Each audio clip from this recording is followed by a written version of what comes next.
Est-ce que tu as déjà fait des erreurs dans ta vie? J'imagine que oui. Moi aussi, tout le monde en fait. Je vais donner 5 conseils à mon moi plus jeune. La première chose que je lui dirais, c'est prends du plaisir. Prends du plaisir à la salle. Prends du plaisir à chaque fois que tu y vas, puisque c'est un chemin qui sera long. Et si tu veux avoir vraiment un physique dans lequel tu te sens vraiment bien et avoir un physique sur le long terme, même si tu souffres sur le moment, tu sais que c'est pour du bien et tu sais que c'est surtout pour du bien-être long terme. Donc, vois long terme. Apprécie le processus. Je dirais juste que, en fait, c'est le contrat de souffrir un petit peu à l'entraînement et après même carrément de prendre du plaisir dans la souffrance. Mon deuxième conseil que je donnerais, c'est que c'est ok si on rate une séance, c'est pas grave. Quand j'étais plus jeune, quand j'étais à mes débuts de pratique, j'étais très stressé. Dès que je ratais une séance, j'avais l'impression que j'allais tout perdre, que j'allais pas avoir de gain. En réalité, en faisant ça, je me mettais beaucoup d'hormones de stress dans le corps, beaucoup de mauvaises énergies, et du coup, c'est pas du tout productif sur le long terme. Donc, si je dois rater une séance parce que je suis fatigué, parce que j'ai de très bonnes raisons de le faire, eh ben c'est ok.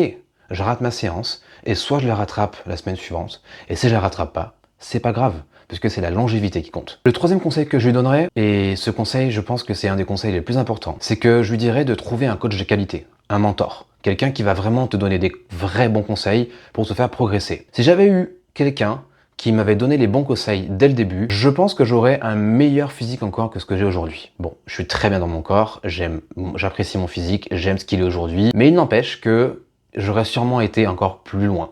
Mais c'est pas grave, c'est ok. J'ai pu apprendre, ça fait depuis maintenant 5 ans que je suis coach, que je mets en pratique mes connaissances, et du coup, ça fait 5 ans que je progresse énormément. Donc ce conseil est pour moi l'un des plus importants.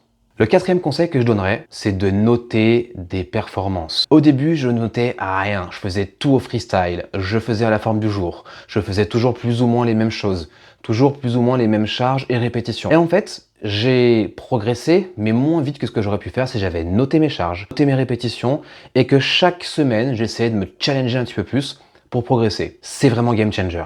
Note tes performances. Et le cinquième conseil, ne sous-estime pas ton apport en protéines dans ton alimentation. La plupart des personnes que j'ai en consultation, que j'ai en coaching, ne mangent pas suffisamment de protéines. Que tu sois en perte de gras ou en prise de masse musculaire, tu dois manger suffisamment de protéines pour augmenter ta masse musculaire, améliorer ta récupération, pour voir des résultats probants sur ton corps, pour avoir envie de continuer. Si tu t'entraînes et que tu manges pas suffisamment de protéines, tu n'auras pas les résultats que tu souhaites et du coup tu n'auras qu'une envie, c'est d'arrêter.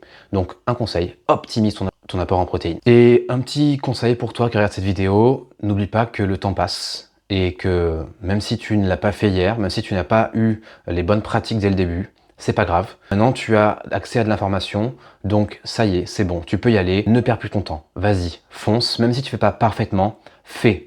Le meilleur moment pour démarrer quelque chose, c'était hier. Mais si tu peux le démarrer aujourd'hui, c'est encore mieux. Évidemment, si tu es intéressé par un accompagnement ou une consultation, je t'invite à me contacter en DM ou en lien dans ma bio. Et si jamais tu veux plus de conseils, abonne-toi.